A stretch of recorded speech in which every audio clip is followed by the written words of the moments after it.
sa loob ng store. Parang napapagod ako bigla. So, pasok ko muna to sa ref mga dabarkads. Ay nako, oh my god, it's full. So yan, ayaw ko kasi ng ano, yung sobrang daming tao ba sa ano sa shopping center kasi iwan ko ba madali akong mapagod. So ganun din yung anak ko, ayaw din niya. So yan. Ilagay ko muna to dito kasi kasi mag-ano tayo, ipakita ko sa inyo yung niluto natin kasi ano na siya, medyo natuyo na siya. You're welcome, Triple J Diaz. Thank you for stopping by. So, yun na nga, nakabili. Bumili yung asawa ko ng pizza. So, akala ko isa lang yung binili niya. Dalawa pala. So, ang lalaki pa naman. So, ibalik natin to. Kasi ipakita ko na sa inyo ang ating mahiwagang pork ribs. So, mahiwagang pork ribs. Taasan muna natin yung camera stand natin. Para hindi tayo mahirapan sa tumang kalisod. Kalisod. Yan. So, ready na ba ang lahat? So, pakita na natin. Charan! Yan. So, kung tingnan ninyo, lakasan ko to ng ang apoy para makita ninyo yung pagkulo ng juice niya. Kung tama na ba. Kasi dyan natin titingnan sa juice na yung pagkulo. Kung nasa tama na talaga. So, ayan.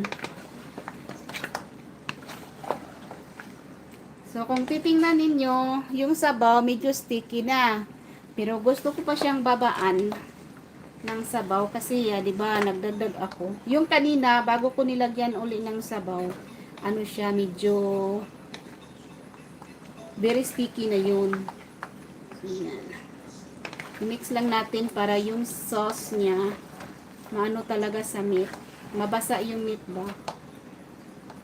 Ang bango po mga moms, mga dabarkads, ang bango po nito sa totoo lang po. I-try ninyo itong iluto. So, i-ano natin dyan para kita ninyo mamaya yung pagkulo ng juice. So, lakasan na lang natin kasi tapos na to yan. Ang bango po talaga. So, napakasimple lang po ng ating ingredients nito. Tapos, ang sarap. Yes, at nila. Gusto ko din ipakita sa inyo yung pizza. Kasi parang hindi pa naanuhan yung isang Yan, hindi pa yan, kung gaano kalaki yung pizza. Yan, so takpan natin to para makita natin yan. So ito yung pizza mga dabarkads. Tingnan ninyo kung gaano kalaki. So yan, hindi namin naubos yung isang pizza kagabi kasi nga malaki. So yan, so nilagay ko na sa ibabaw yung isa para isang lalagyan na lang. Yan. Hindi pa yan. So, yung anak ko, si Julia, kumain siya kanina ng isang slice. Kasi nga, kailangan ko pang magluto. So, yung asawa ko naman, pag ganito, ayaw niyang ipalagay sa ref. So, nilagay ko lang yan dito sa loob ng oven. Kasi kasyang-kasya naman sa oven. Ayan. Hi!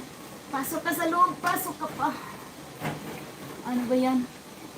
Yan. Yan!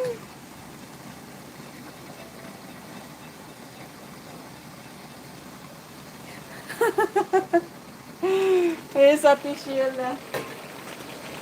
So, yan.